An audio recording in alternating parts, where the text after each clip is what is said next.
स्मरणीय बिंदु 1। भारत में औपनिवेशिक शासन सर्वप्रथम बंगाल में स्थापित किया गया था। यही वह प्रांत था जहां पर सबसे पहले ग्रामीण समाज को पुनर्वास्थित करने और भूमि संबंधी अधिकारों की नई व्यवस्था तथा नई राजस्व प्रणाली स्थापित करने के प्रयास किए गए थे। 1793 में इस्तमरारी बंदोबस्त बंगाल के राजाओं और ताल्लुकदारों के साथ लागू किया गया। उस समय कार्नवालिस गवर्नर जनरल था। इन्हें जमींदार कहा गया। उनका कार्य सदा के लिए एक निर्धारित कर का संग्रह किसानों से करना था। इसे सूर्यास्त विधि भी कहा जाता था। 3। कंपनी जमींदारों को पूरा महत्व देती थी, किंतु उनकी शक्तियों को सीमित करना चाहती थी। इसलिए जमींदारों की सैन्य टुकड़ियां समाप्त कर दी गई। सीमा शुल्क समाप्त कर दिया गया। जमींदारों से स्थानीय न्याय और पुलिस की शक्ति छीन ली गई। कचहरी को कलेक्टर के अधीन कर दिया गया। 4। जमींदारों द्वारा समय पर राजस्व राशि जमा न करने के कई कारण थे। प्रारंभिक मांगें बहुत ऊंची थी। यह मांग 1790 के दशक में लागू की गई थी, जब कृषि की उपज की कीमतें नीची थी। इनकी शक्ति राजस्व इकट्ठा करने व उसके प्रबंध तक सीमित थी। 5। जमींदार अपनी जमीन को नीलामी से बचाने के लिए जमींदारी को घर की महिलाओं के नाम करवा देते थे। अपने एजेंट के माध्यम से नीलामी में जोड़तोड़ करते थे। अपने लडायतों के माध्यम से दूसरे व्यक्ति को बोली लगाने से रोकते थे। जानबूझकर ऊंची बोली लगाते तथा बाद में खरीदने से इनकार कर देते। 6। पहाड़िया राजमहल पहाड़ी के जंगलों में रहते थे। झूम खेती करते थे। खाने के लिए महुआ इकट्ठा करते, बेचने के लिए रेशम के कीड़े पालते, लकड़ियों से काठ को इला बनाते। इमली और आम के पेड़ आश्रय स्थल थे। पूरे प्रदेश को ये अपने निजी भूमि मानते। 7। जब स्थायी कृषि का विकास हुआ, कृषि क्षेत्र के विकास के लिए पहाड़ियों और स्थानीय कृषकों के बीच झगड़ा प्रारंभ हुआ। वे नियमित रूप से गांव पर हमले बोलने लगे और ग्रामवासियों से अनाज और पशु छीन झपट कर लिए जाने लगे।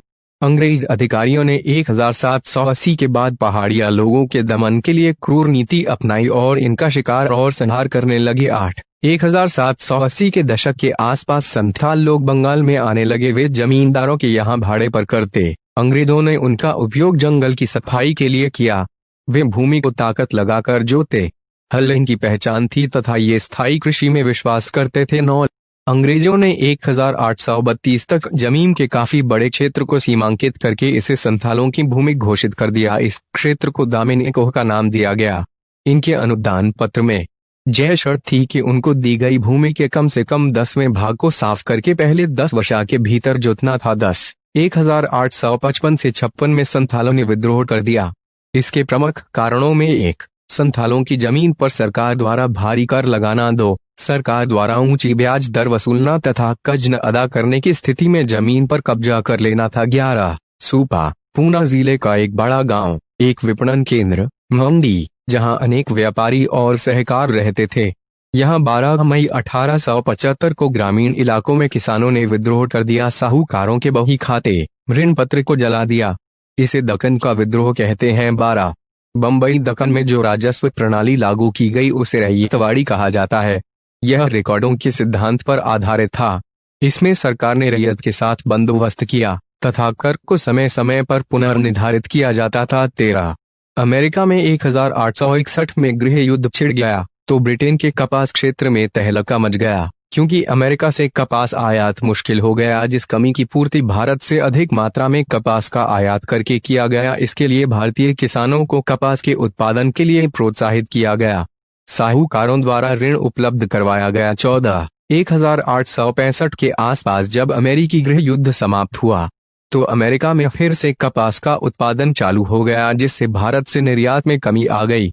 निर्यात व्यापारी और साहूकार किसानों को दीर्घावधि ऋण देने से इनकार करने लगे। उसी समय रैयतवाड़ी क्षेत्र में कर का फिर से निर्धारण होना था, जिसे नाटकीय ढंग से 50 से 100% तक बढ़ा दिया गया। किसान अपने को ठगा महसूस करने लगे, जो ढक्कन विद्रोह का कारण बना। तेलुगु उत्तरीय प्रश्न 2 अंकों वाले। प्रश्न 1। इस्तमरारी बंदोबस्त क्या थी? उत्तर, राशि निश्चित। प्रश्न 2। भूमि का स्थायी बंदोबस्त किसने और कब लागू किया? उत्तर, 1793 कार्नवालिस। प्रश्न 3। तालुकदार शब्द का अर्थ लिखिए। उत्तर संबंध। प्रश्न 4। राजस्व राशि के भुगतान में जमींदार क्यों चूक करते थे? उत्तर, मांगे बहुत ऊंची थी। प्रश्न 5। जोतदार कौन थे? प्रश्न 6।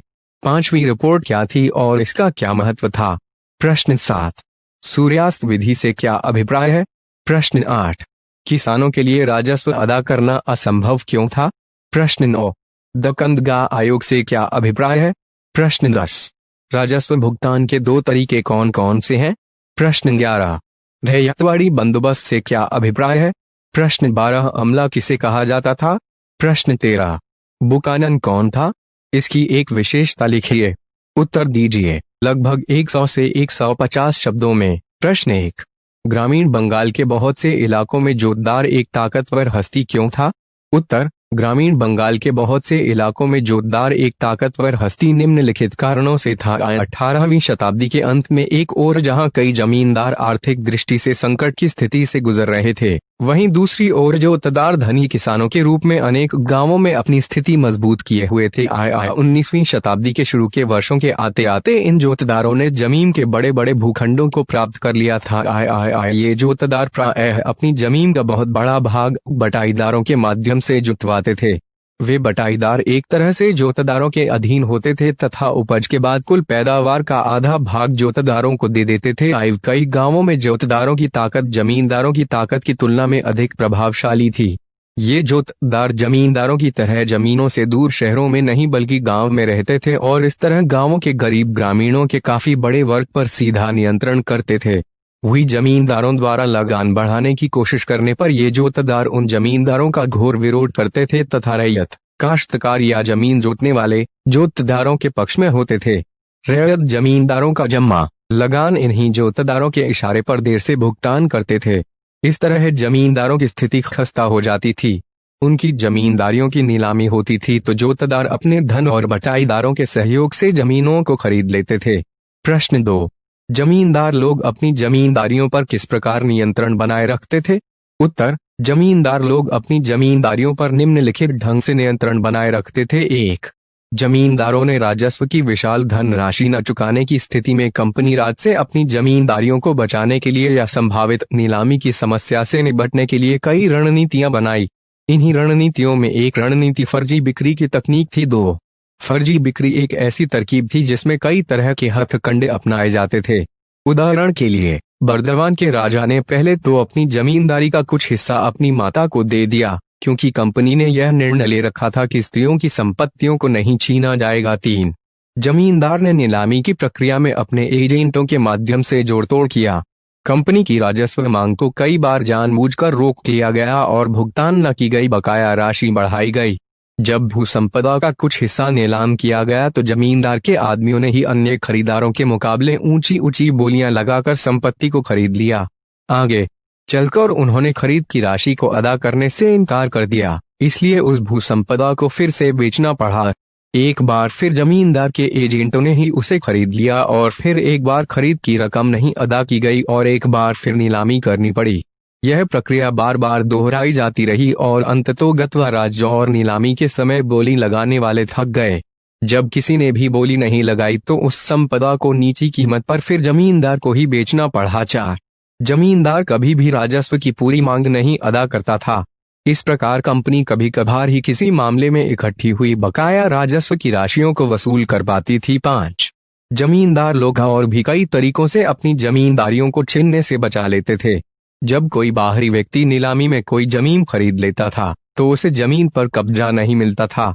कभी कभी पुराने जमींदार अपने लठैतों की मदद से नए खरीदार के लोगों को मार पीट कर भगा देते थे और कभी कभी तो पुराने रैयत बाहरी लोगों को यानी नए खरीदार के लोगों को जमीन में घुसने ही नहीं देते थे। वे अपने आप को पुराने जमींदार से जुड़ा हुआ महसूस करते थे और उसी के प्रति वफादार बने रहते थे और यह मानते थे कि पुराना जमींदार ही उनका अन्नदाता है और वे उसकी प्रजा हैं। जमींदारी की बिक्री से उनके तादात्म्य और गौरव को धक्का पहुंचता था, इसलिए जमींदार आसानी से विस्थापित नहीं किए जा सकते थे। 6, 19वीं शताब्दी के प्रारंभ में कीमतों में मंदी की स्थिति समाप्त हो गई, इसलिए जो जमींदार 18वीं शताब्दी के अंत के दशक की तकलीफों को भूलने में सफल हो गए, उन्होंने अपनी सत्ता को सुदृढ़ बना लिया। राजस्व के भुगतान संबंधी नियमों को भी कुछ लचीला बना दिया गया। फलस्वरूप गांवों पर जमींदार की सत्ता और अधिक मजबूत हो गई। प्रश्न 3, पहाड़िया लोगों ने बाहरी लोगों के आगमन पर कैसी प्रतिक्रिया दर्शाई? डंडा। उत्तर, 18वीं शताब्दी में पहाड़ी लोगों को पहाड़िया कहा जाता था। वे राजमहल की पहाड़ियों के इर्द गिर्द रहा करते थे। वे जंगल की उपजे से अपना गुजर बसर करते थे और झूम खेती किया करते थे। वे जंगल की छोटे से हिस्से में झाड़ियों को काटकर और घास फूस को जलाकर जमीन साफ कर लेते थे और राख की पोटाश से उपजाऊ बनी जमीन पर अपने खाने के लिए विभिन्न प्रकार की दालें और ज्वार बाजरा पैदा करते थे। पहाड़ियों को अपना मूल आधार बनाकर पहाड़ी लोग वहां रहते थे। वे अपने क्षेत्र में बाहरी लोगों के प्रवेश का प्रतिरोध करते थे। उनके मुखिया लोग अपने समूह में एकता बनाए रखते थे, आपसी लड़ाई झगड़े निपटा देते थे और मैदानी लोगों तथा अन्य जातियों से लड़ाई होने पर अपनी जनजाति का नेतृत्व करते थे। इन पहाड़ियों को अपना मूल आधार बनाकर पहाड़िया लोग बराबर उन मैदानों पर आक्रमण करते रहते थे जहां एक स्थान पर बसकर किसान अपनी खेती बाड़ी किया करते थे। पहाड़ियों द्वारा ये आक्रमण अधिकतर अपने आप को विशेष रूप से अकाल या अभाव के वर्षों में जीवित रखने के लिए किए जाते थे। साथ साथ यह मैदानों में बसे हुए समुदायों पर अपनी ताकत दिखलाने का भी एक तरीका था। इसके अलावा ऐसे आक्रमण बाहरी लोगों के साथ अपने राजनीतिक संबंध बनाने के लिए भी किए जाते थे। मैदानों में रहने वाले जमींदारों को अक्सर इन पहाड़ी मुखियाओं को नियमित रूप से खिराज देकर उनसे शांति खरीदनी पड़ती थी। इसी प्रकार व्यापारी लोग भी इन पहाड़ियों द्वारा नियंत्रित रास्तों का इस्तेमाल करने की अनुमति पद करने हेतु उन्हें कुछ पद कर दिया करते थे। जब ऐसा पद कर पहाड़िया मुखियाओं की मिल जाता था तो वे व्यापारियों की रक्षा करते थे और यह भी आश्वस्त करते थे कि कोई भी उनके माल को नहीं लूटेगा। इस प्रकार कुछ छले देकर की गई शांति संधि अधिक लंबे समय तक नहीं चली। यह 18वीं शताब्दी के अंतिम दशकों में उस समय भंग हो गई जब स्थिर खेती के क्षेत्र की सीमाएं आक्रामक रीति से पूर्वी भारत में बढ़ाई जाने लगी। ज्यों-ज्यों स्थायी कृषि का विस्तार होता गया, जंगलों तथा चारागाहों का क्षेत्र संकुचित होता गया। इससे पहाड़ी लोगों तथा स्थायी खेतीहरों के बीच झगड़ा तेज हो गया। पहाड़ी लोग पहले से अधिक नियमित रूप से बसे हुए गांवों पर आक्रमण करने लगे और ग्रामवासियों से अनाज और पशु छीन झपट कर लिए जाने लगे। 1770 के दशक में शांति स्थापना की कोशिश की गई, जिसके अनुसार पहाड़िया मुखियाओं को अंग्रेजों द्वारा एक वार्षिक भत्ता दिया जाना था और बदले में उन्हें अपने आदमियों का चाल चलन ठीक रखने की जिम्मेदारी लेनी पड़ती थी। ज्यादातर मुखियाओं ने भत्ता लेने से इनकार कर दिया और जिन्होंने इसे स्वीकार किया उनमें से अधिकांश अपने समुदाय में अपनी सत्ता खो बैठे। औपनिवेशिक सरकार के वेतन भोगी बन जाने से उन्हें अधीनस्थ कर्मचारी या वैतनिक मुखिया माना जाने लगा। प्रश्न 4, संथालों ने ब्रिटिश शासन के विरुद्ध विद्रोह क्यों किया? उत्तर, संथालों ने ब्रिटिश शासन के विरुद्ध विद्रोह निम्नलिखित कारणों से किया। 1, संथाल अपनी खानाबदोश जिंदगी को छोड़ जंगलों के अंदरूनी हिस्सों में एक जगह बस गए और बाजार के लिए कई तरह के वाणिज्यिक फसलों की खेती करने लगे और व्यापारियों तथा साहूकारों के साथ लेन देन करने लगे थे। किंतु संथालों ने जल्दी ही समझ लिया कि उन्होंने जिस भूमि पर खेती शुरू की थी वे उनके हाथों से निकलती जा रही है, क्योंकि संथालों ने जिस जमीन को साफ करके खेती शुरू की थी उस पर सरकार भारी कर लगा रही थी। साहूकार लोग ऊंची दर पर ब्याज लगा रहे थे और कर्ज अदा न किए जाने की स्थिति में जमीन पर ही कब्जा कर रहे थे। जमींदार लोग भी दामिन एक के इलाके पर अपने नियंत्रण का दावा कर रहे थे। 1850 के दशक तक संथाल लोग यह महसूस करने लगे थे कि अपने लिए एक ऐसे आदर्श संसार का निर्माण करना बहुत जरूरी है जहां उनका अपना शासन हो। जमींदारों, साहूकारों तथा औपनिवेशिक राज के विरुद्ध विद्रोह करने का समय अब आ गया है। 1855 से 56 के संथाल विद्रोह के बाद संथाल परगना का निर्माण कर दिया गया, जिसके लिए 5500 वर्ग मील का क्षेत्र भागलपुर और वीरभूम जिलों में से लिया गया। 3, ब्रिटिश सरकार ने संथालों के असंतोष को शांत करने के लिए एक नया परगना बनाया और कुछ विशेष तरह के कानून लागू करके उन्हें संतुष्ट करने की असफल कोशिश की। अपने एक अधिकारी बुकानन को उनके बारे में पूर्ण जानकारी प्राप्त करने के लिए विस्तृत आदिवासी क्षेत्रों का सर्वे करने का कार्य सौंपा। कंपनी मूलतः एक मुनाफा कमाने वाली आर्थिक इकाई थी। जब कंपनी ने अपनी शक्ति को सुदृढ़ बना लिया और अपने व्यवसाय का विकास कर लिया तो वे उन प्राकृतिक संसाधनों की खोज में जुट गई जिन पर कब्जा करके उनका मनचाहा उपयोग कर सकती थी। फलतः उसने अपने परिदृश्यों तथा राजस्व स्रोतों का सर्वेक्षण किया, खोज यात्राएं आयोजित की और जानकारी इकट्ठी करने के लिए भूविज्ञानियों, भूगोलवेत्ताओं, वनस्पति विज्ञानियों और चिकित्सकों को भेजा। 4, अंग्रेज अधिकारियों ने संथालों के नियंत्रित प्रदेशों और भूभागों में मूल्यवान पत्थरों और खनिजों को खोजने की कोशिश की। उन्होंने लौह खनिज, अभ्रक, ग्रेनाइट और साल्टपीटर से संबंधित सभी स्थानों की जानकारी प्राप्त कर ली। यही नहीं, उन्होंने बड़ी चालाकी के साथ नमक बनाने और लोहा निकालने की संथालों और स्थानीय पद्धतियों का निरीक्षण किया। इन सब से संथाल बहुत चिढ़ गए। 5. अंग्रेज कम से कम समय में कम से कम मेहनत करके ज्यादा से ज्यादा प्राकृतिक संसाधनों, खनिजों, वन उत्पादों आदि का दोहन करना चाहते थे। कुछ अंग्रेज संथालों की जीवन शैली की कटु आलोचना करते थे। वे पर्यावरण संरक्षण की चिंता न करके वनों को काटकर कृषि विस्तार के समर्थक थे। ऐसा करने से संथालों को मिलने वाले स्वच्छ प्राकृतिक वातावरण, शिकार स्थलों, चारागाहों, वन में रह रहे पशुओं और जीव जंतुओं तथा उत्पादों पर प्रतिकूल प्रभाव पड़ता था। इन सब के कारण संथालों ने ब्रिटिश शासन के विरुद्ध विद्रोह किए। प्रश्न 5. दक्कन के रैयत ऋणदाताओं के प्रति ऋद्ध क्यों थे? डंडा। उत्तर: दक्कन के रैयत ऋणदाताओं के प्रति निम्नलिखित कारणों से ऋद्ध थे। 1. दक्कन में एक ओर ऋण का स्रोत सूख गया, वहीं दूसरी ओर राजस्व की मांग बढ़ा दी गई। कंपनी उपज का लगभग 50% रैयत से ले लेती थी। रैयत तो उस हालत में नहीं थे कि इस बड़ी मांग को पूरा कर सके। 2. 1832 के बाद कृषि उत्पादों की कीमतों में तेजी से गिरावट आई और लगभग 1.5 दशक तक इस स्थिति में कोई सुधार नहीं आया। इसके परिणाम स्वरूप किसानों की आय में और भी गिरावट आई। इस दौरान 1832 से 34 के वर्षों में देहाती इलाके अकाल की चपेट में आकर बर्बाद हो गए।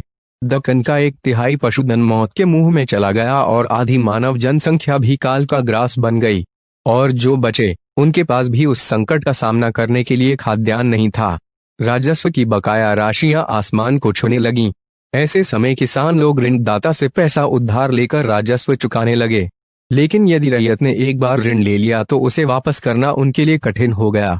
कर्ज बढ़ता गया, उधार की राशियां बकाया रहती गईं और ऋणदाताओं पर किसानों की निर्भरता बढ़ती गई। 3. महाराष्ट्र में निर्यात व्यापारी और साहूकार अब दीर्घावधिक ऋण देने के लिए उत्सुक नहीं रहे, क्योंकि उन्होंने यह देख लिया था कि भारतीय कपास की मांग घटती जा रही है और कपास की कीमतों में भी गिरावट आ रही है। इसलिए उन्होंने अपना कार्य व्यवहार बंद करने, किसानों को अग्रिम राशियां प्रतिबंधित करने और बकाया ऋणों को वापस मांगने का निर्णय लिया। एक ओर तो ऋण का स्रोत सूख गया, वहीं दूसरी ओर राजस्व की मांग बढ़ा दी गई। पहला राजस्व बंदोबस्त 1824 और 1830 के दशकों में किया गया था।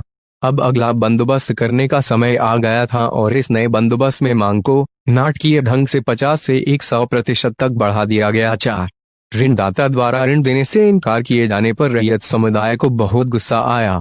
वे इस बात के लिए ही क्रुद्ध नहीं थे कि वे ऋण के गर्त में गहरे से गहरे डूबे जा रहे थे अथवा वे अपने जीवन को बचाने के लिए ऋणदाता पर पूर्ण रूप से निर्भर थे, बल्कि वे इस बात से ज्यादा नाराज थे कि ऋणदाता वर्ग इतना संवेदनहीन हो गया है कि वे उनकी हालत पर कोई तरस नहीं खा रहा है।